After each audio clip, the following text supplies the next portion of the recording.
Students, today's topic is bank reconciliation statement.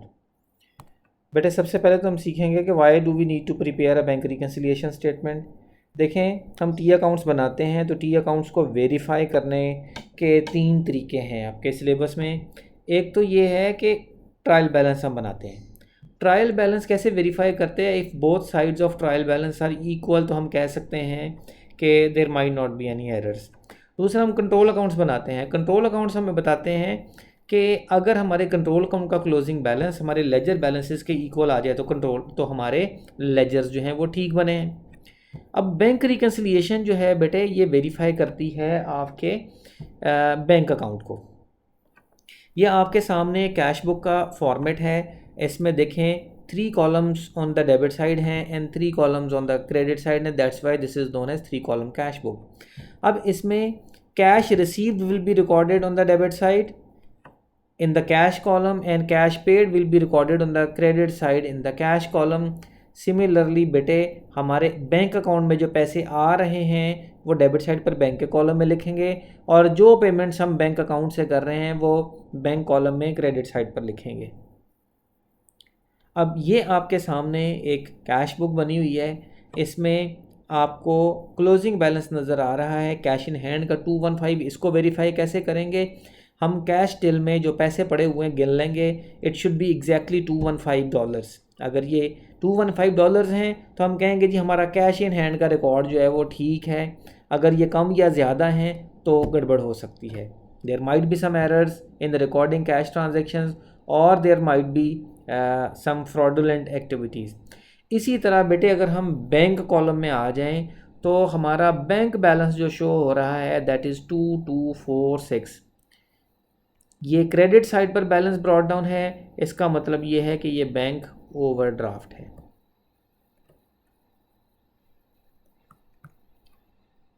अब बेटे हमारी कैश बुक हमारे जो बुक कीपर ने या कैशियर ने बनाई है वो शो कर रही है कि हमारा बैंक बैलेंस 2246 नेगेटिव है। अगर हमारे बैंक में हमारे पैसे पड़े होते तो बैलेंस ब्रॉट डाउन यहाँ पर आता, लेकिन अगर माइनस में है तो वो बैलेंस ब्रॉट डाउन क्रेडिट पर चला गया। This is a short term loan. ठीक है। अच्छा, अब बेटे जब हमने बैंक के बैलेंस को वेरीफाई करना है, we don't need cash column discount column. हमें सिर्फ बैंक कॉलम चाहिए, डेबिट का भी, बैंक कॉलम चाहिए, क्रेडिट का भी। अब ये देखें जो क्वेश्चन आता है इसमें आपके सामने सिर्फ bank column of cash book बना हुआ है। अच्छा, अब ज़रा देखें कि जो bank column of the cash book है ये हमें टोटल चेक्स रिसीव जो हुए हैं वो हमने डेबिट पर लिख दिए हैं, जो पेमेंट्स हमने टोटल की हैं वो हमने क्रेडिट पर लिख दी हैं। और ये जो हमारा bank column of the cash book है ये हमें शो कर रहा है कि हमारा बैंक बैलेंस ओवरड्रॉन है बाय 1052। हम इसको वेरीफाई कैसे करेंगे? तो बेटे इसको वेरीफाई करने का तरीका ये है कि हम बैंक स्टेटमेंट डाउनलोड करेंगे। अब क्वेश्चन में आपको बैंक स्टेटमेंट गिवन होती है। अब बैंक स्टेटमेंट का क्लोजिंग बैलेंस बता रहा है 1047। हमारी कैश बुक कह रही है दिस इज़ 1052। ये इक्वल नहीं है। अब बेटे हमने देखना है कि इशू क्या है। ये इक्वल होनी चाहिए थी। ठीक है। तो बेटे बैंक रिकन्सिलिएशन बनाने की ज़रूरत हमें इसलिए पेश आती है कि हमारा अकाउंटिंग रिकॉर्ड शो कर रहा है कि 1052 ओवरड्रॉन है, हमने बैंक के इतने पैसे देने हैं, जबकि बैंक का रिकॉर्ड शो कर रहा है कि इट इज़ ओवरड्रॉन बाय $1047। तो हमने देखना है ये डिफरेंस जो है उसकी कॉजेज़ क्या है। बेटे BRS बनाने से पहले सबसे पहले आपने देखना है कि जो opening balance of the cash book है और जो opening balance of the bank statement है वो सेम होना चाहिए। अगर ये सेम नहीं है तो इसका मतलब ये भी एक गड़बड़ है। ठीक है। अब इसका कितना डिफरेंस है? 100 का। तो अब इसकी 2 रीज़न्स हो सकती हैं। एक रीज़न इस क्वेश्चन में दी हुई है, दूसरी रीज़न में इस क्वेश्चन को सॉल्व करने के बाद में एंड में आपसे डिस्कस करता हूँ। अब ये देखिए $100 का फ़र्क है और यहाँ नीचे उसने बताया है कि कैश बुक का बैलेंस ब्रॉट फॉरवर्ड ऑन 1 अगस्त जो ये वाला था तो शुड हैव बिन 154। इसका मतलब ये हमसे एरर हुई थी, ये 154 होना चाहिए था, लेकिन हमने इसको 54 लिखा हुआ है। तो बेटे सबसे पहले तो इस एरर को ठीक करेंगे। कैसे ठीक करेंगे? हम कैश बुक बनाएंगे बैंक कॉलम ओनली और उसको अपडेट करते हैं।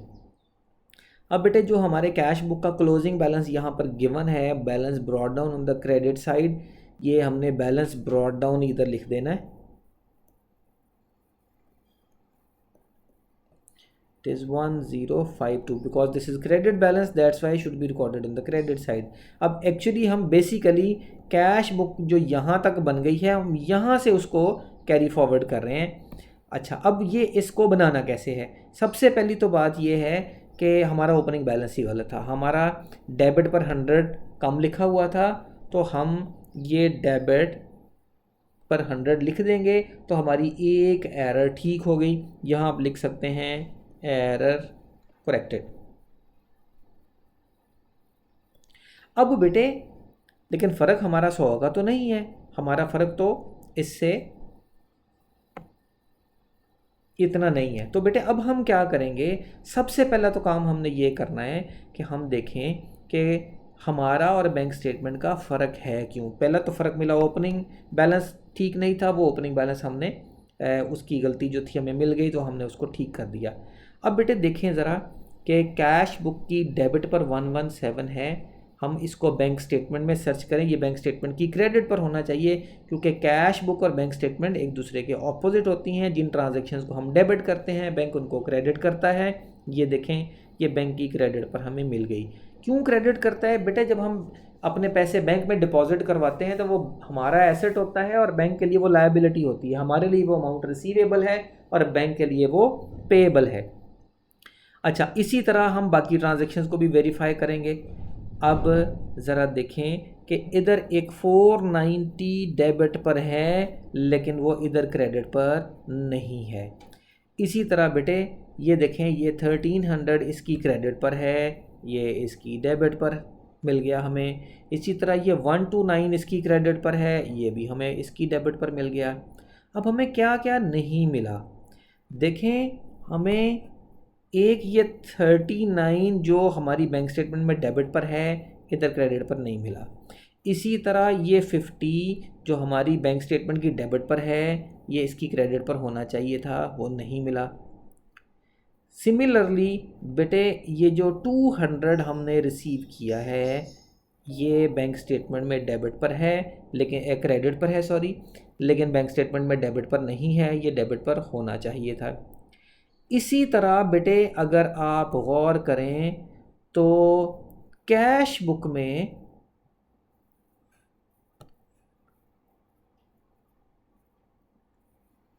ये 284 है जो हमने क्रेडिट किया है, कैश बुक में डेबिट होना चाहिए था, नहीं मिला। अब देखिए हमें दो किस्म की चीज़ें मिली हैं जो डिफरेंस क्रिएट कर रही हैं। कुछ दो चीज़ें ऐसी हैं जो हमारी कैश बुक में हैं लेकिन बैंक स्टेटमेंट में नहीं है, वो ये हैं एक 284 और एक 490, ये हमारी कैश बुक में है बैंक स्टेटमेंट में नहीं मिली। इसी तरह बेटे 3 वैल्यूज़ हमें ऐसी मिली हैं जो बैंक स्टेटमेंट में तो हैं लेकिन कैश बुक में मिसिंग हैं। तो बेटे हम सबसे पहला काम ये करते हैं कि जो कैश बुक में चीज़ें मिसिंग हैं वो हम कैश बुक में लिख लें। तो अब इसके लिए हम अपडेटेड कैश बुक बनाते हैं जो हमने बनानी शुरू की हुई। कैसे बनाते हैं ये देखें, हमारे सामने जो बैंक स्टेटमेंट में 3 चीज़ें हमने सर्कल की हैं वो कैश बुक में मिसिंग हैं। तो बेटे जो बैंक स्टेटमेंट में क्रेडिट थी वो हम कैश बुक में डेबिट कर लेंगे और ये लिख देंगे जी हम इसको क्रेडिट ट्रांसफ़र, ये वाली। इसी तरह इसके नीचे एक 50 की इंश्योरेंस पे की हुई है, ये बैंक स्टेटमेंट में डेबिट है, हमने इसको क्रेडिट करना था, ये हमारे अकाउंटिंग रिकॉर्ड्स में मिसिंग थी, हमने कर दी। इसी तरह बेटे एक 39 है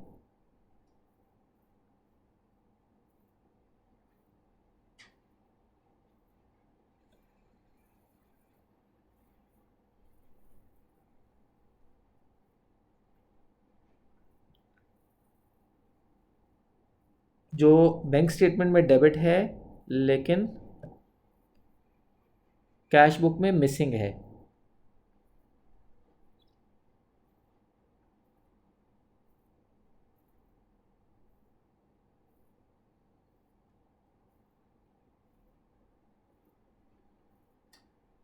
अच्छा, इसमें एक और चीज़ अब देखिएगा। अब उसने कहा है कि the bank has debited 50 for an insurance premium instead of personal account. इसका मतलब ये बैंक की गलती है। अब बेटे देखें, ये हमें मिल तो गई है यहाँ पर, बैंक ने डेबिट किया, लेकिन बाद में हमें पता चला कि ओहो ये तो हमने लिखनी ही नहीं थी, ये तो बैंक की गलती है। तो बेटे अगर ये बैंक ने गलती से लिख दी है तो हम इसको अपनी अपडेटेड कैश बुक में नहीं लिखेंगे, इसलिए मैंने इसको रिमूव कर दिया है। तो ये जो बैंक की एरर है ये बैंक ठीक करेगा, हम इसको कैश बुक में अपडेट नहीं करेंगे। ठीक हो गया जी। तो अब बेटे जो बैंक चार्जेस हैं ये हमने यहाँ पे लिख दिया। अब हमें बैंक की जो एरर है, जो बैंक स्टेटमेंट में हमें मिल रही है, जो बैंक ने अभी तक ठीक नहीं की, वो we are not suppose to record it in the cash book, क्योंकि वो बैंक ने तो खुद गलती से लिखी है, तो हम उसको अपनी कैश बुक में नहीं लिखेंगे। आपने भी इस बात का ख्याल रखना है। अब बेटे इसको, ये हमारी कैश बुक में जो चीज़ें मिस थी वो हमने लिख ली हैं। अब हमने इसको बैलेंस ऑफ करना है। तो अगर आप इसको बैलेंस ऑफ करें तो ये है जी 1091, इसको भी 1091 लिख देते हैं और इसकी वैल्यू फाइंड आउट करते हैं बैलेंस कैरी डाउन की। दिस इज़ 791 और ये आपका बैलेंस ब्रॉड डाउन हो गया 791। अब बेटे हमारी जो कैश बुक पे गलतियाँ थी वो तो हमने ठीक कर ली, लेकिन स्टिल हमारी बैंक स्टेटमेंट का जो बैलेंस है 1047, हमारी कैश बुक का जो बैलेंस है 791, वो भी मैच नहीं कर रहा। क्यों नहीं मैच कर रहा? क्योंकि there are two transactions that we have recorded in the cash book but missing in the bank statement. ये बैंक स्टेटमेंट में नहीं लिखी हुई। हम सबसे पहले तो ये डिस्कस करें कि क्या ये एरर है। तो बेटे ये एरर नहीं है। ये एरर क्यों नहीं है? देखें, हमने किसी को सेल की $490 की, उसने हमें चेक दे दिया। As soon as we receive the cheque हमने उसको डेबिट कर लिया। अभी हमारे अकाउंट में तो पैसे नहीं ना आए, अभी तो हमें सिर्फ चेक मिला है। तो हमने तो लिख दिया कि पैसे आ गए हैं, लेकिन बैंक को तो इसका पता भी नहीं है। तो बेटे those cheques that are debited in the cash book but not credited in the bank statement, ये बैंक स्टेटमेंट की क्रेडिट पर मिलना चाहिए था, लेकिन चूंकि बैंक को भी पता ही नहीं है, हमारे अकाउंट में पैसे भी नहीं आए, इसलिए बैंक ने रिकॉर्ड नहीं किया। तो बेटे these cheques are known as uncredited cheques. ये मैं यहाँ पे लिख देता हूँ, अनक्रेडिटेड चेक्स या डिपॉजिट्स। तो बेटे ये क्या होते हैं? Cheques received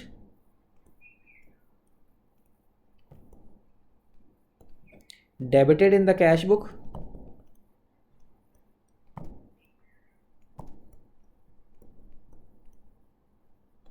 but not credited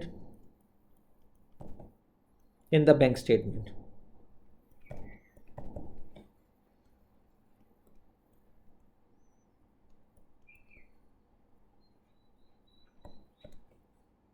इसी तरह ये जो क्रेडिट पर 284 एक वैल्यू नज़र आ रही है, ये हमने किसी को पे की थी, ओमेगा सप्लाई कंपनी को $284 की। As soon as we handed over the cheque, हमने उनको चेक पकड़ा दिया और लिख दिया कि ये पेमेंट हो गई है। हमने उसको अपने अकाउंटिंग रिकॉर्ड में से माइनस भी कर लिया, लेकिन ओमेगा सप्लाई ने वो अभी चेक कैश नहीं कराया, वो उन्होंने अभी प्रेजेंट नहीं किया फॉर पेमेंट। तो बेटे जो हम किसी को पे कर दें लेकिन उन्होंने अभी कैश ना करवाया हो, तो दो cheques are known as unpresented checks.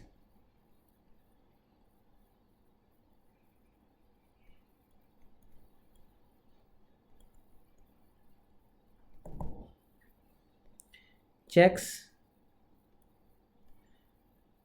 paid to suppliers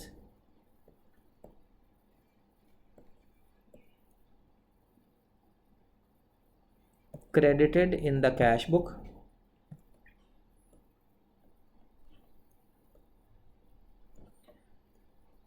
but not presented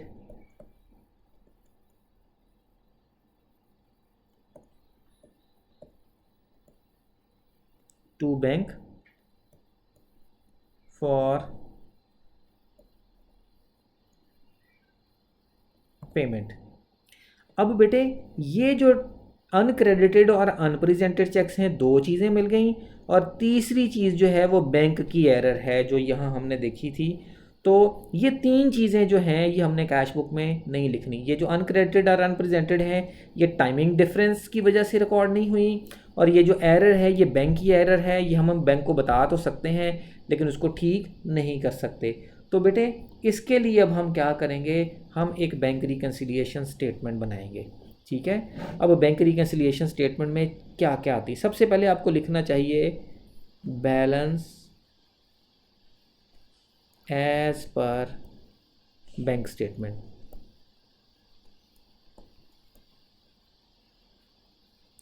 अब बेटे इसमें तीन चीज़ें मैक्सिमम आ सकती हैं। एक तो हैं आपके अनप्रेजेंटेड चेक्स,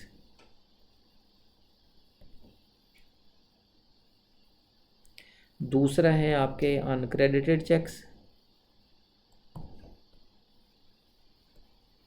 और तीसरा है बैंक की एरर।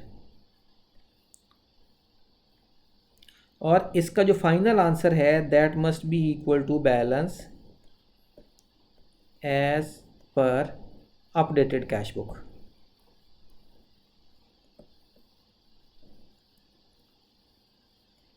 अच्छा जी, अब बेटे बैंक स्टेटमेंट जो है वो बता रही है कि बैलेंस इज़ 1047 डेबिट। तो हम यहाँ पे लिख लेंगे 1047 डेबिट। और अनप्रेजेंटेड चेक्स जैसा कि मैंने आपको बताया ये वो हैं जो कैश बुक की क्रेडिट पर हैं, दिस इज़ 284। तो यहाँ पे लिख दें 284। इसी तरह अनक्रेडिटेड चेक्स जो हैं ये वो हैं जो कैश बुक की क्रेडिट पर आएंगे, तो ये आ गए 490। अब जो बैंक की एरर थी दैट वाज ऑफ 50। अब बेटे हमने करना क्या है, देखें सबसे पहले तो ये देखें जो हम स्टार्ट कर रहे हैं, चाहे वो अगर हम बैंक स्टेटमेंट से स्टार्ट करें तो our answer will be balance as per updated cash book. हम इसको उल्टा भी बना सकते हैं, हम पहली लाइन में लिखेंगे balance as per updated cash book और फाइनल लाइन में आ जाएगा balance as per bank statement. किसी भी बुक से स्टार्ट करें, अगर डेबिट बैलेंस है तो बेटे हम अनप्रेजेंटेड को ऐड करेंगे, तो इसका मतलब ये है कि दिस विल बी एडेड, और अनक्रेडिटेड जो है वो हम माइनस कर देंगे। अब बैंक की एरर का क्या करना है बेटे, बैंक देखें आप क्वेश्चन में पढ़ें कि बैंक की एरर क्या है। बैंक ने गलती से डेबिट कर दिया है, इसका मतलब बैंक ने गलती से पैसे काट लिए हैं जो कि उसको नहीं करने चाहिए थे। बेटे अगर बैंक गलती से डेबिट कर दे तो हम उसको क्रेडिट कर देंगे। क्रेडिट करेंगे मीन्स कि जो हम अनक्रेडिटेड के साथ कर रहे हैं वही हम इसके साथ करेंगे। इसका मतलब ये है कि इसको भी हम माइनस कर देंगे। ठीक है, बैंक ने गलती से डेबिट कर दिया तो हम यहाँ पे क्रेडिट करेंगे, मीन्स अनक्रेडिटेड के साथ डील करेंगे। बैंक ने गलती के साथ क्रेडिट कर दिया तो हम यहाँ डेबिट करेंगे, मीन्स अनप्रेजेंटेड के साथ डील करेंगे। तो बेटे ये माइनस हो गया, ये माइनस हो गया। अब ज़रा गौर करें कि हमारे पास हमने अब करना ये है कि 1047 प्लस कर दें 284 माइनस 490 माइनस 50, तो ये हमारा आंसर आ गया 791। अब ज़रा देखें कि ये 791,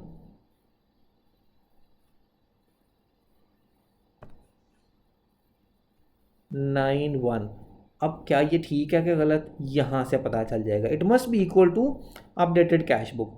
और बेटे अगर हमने स्टार्ट डेबिट से किया था, ये स्टार्ट डेबिट है, तो हमने वीडियो के शुरू में डिस्कस किया था कि अगर बैंक स्टेटमेंट का डेबिट है तो कैश बुक का ऑपोजिट होना चाहिए। तो इसका मतलब ये है कि ये हमारा अब क्रेडिट बैलेंस आ गया। ठीक है जी, ये हमारा बैंक रिकन्सिलिएशन स्टेटमेंट बन गई। अच्छा, अब मैंने आपसे डिस्कस किया था शुरू में कि हमने देखना है कि जी ओपनिंग बैलेंस सेम होने चाहिए। ओपनिंग बैलेंस यहाँ पे 54 है, यहाँ पे 154 है, ये सेम नहीं है। तो बेटे एक रीज़न ये हो सकती है कि कैश बुक में एरर है। जैसे यहाँ पे उसने बता दिया कि कैश बुक में एरर है, तो हमने इसको ठीक कर लिया। बेटे एक और रीज़न भी हो सकती है। देखें, जिस तरह हमारी कैश बुक में एक अनप्रेजेंटेड और अनक्रेडिटेड चेक है, वो इस महीने तो क्लियर नहीं हुआ, वो अगले महीने तो क्लियर हो जाएगा ना। जैसे ये 284 है, ये अगस्त के महीने में हमने पे किया 28 अगस्त को, सितंबर में वो क्लियर हो जाएगा, तो सितंबर की बैंक स्टेटमेंट में वो शो होगा। इसी तरह ये जो हमने डिपॉजिट करवाए हैं 490 हमने डेबिट कर दिए हैं, अगस्त में तो बैंक स्टेटमेंट में वो नहीं आया, लेकिन सितंबर में तो आ जाना है ना। तो बेटे पिछले महीने का अगर अनप्रेजेंटेड या अनक्रेडिटेड चेक बैंक स्टेटमेंट में आ जाए तो हमने उसको सिंपली क्रॉस कर देना है, that will not be recorded in either your updated cash book और इन योर बैंक स्टेटमेंट। पिछले मैं रिपीट करता हूं कि अगर आपका opening balance of cash book और opening balance of bank statement equal नहीं है, तो फिर आपने क्या करना है, आपने देखना है कि डिफरेंस कितना है। सबसे पहले तो देखें एडिशनल इन्फॉर्मेशन में अगर कोई कैश बुक की एरर है और अगर जितना डिफरेंस है वो उतना ही है तो मसला हल हो गया, उसको ठीक कर लें। आपने अपडेटेड कैश बुक में उस एरर को ठीक कर लेना है। दूसरा फिर आपने देखना है कि अगर कोई एरर नहीं थी कैश बुक में तो आप उस वैल्यू की बैंक स्टेटमेंट में कोई वैल्यू तलाश करें, आपको कहीं ना कहीं से हिंट मिल जाएगा कि this value relates to previous months uncredited और अनप्रेजेंटेड चेक, तो वो हमने उसको रिकॉर्ड नहीं करना। बेटे ये कोई 10-15 साल पहले, तो शायद 20 साल पहले एक दफ़ा ओ लेवल IGCSE के एग्ज़ाम्स में आया था, उसके बाद अभी तक नहीं आया। लेकिन अगर ए लेवल के स्टूडेंट्स इस वीडियो को देख रहे हैं तो उनको ये पॉइंट भी ज़हन में रखना चाहिए। Thank you very much boys and girls, hope this video will help you to learn bank reconciliation statement. Thank you. Allah Hafiz.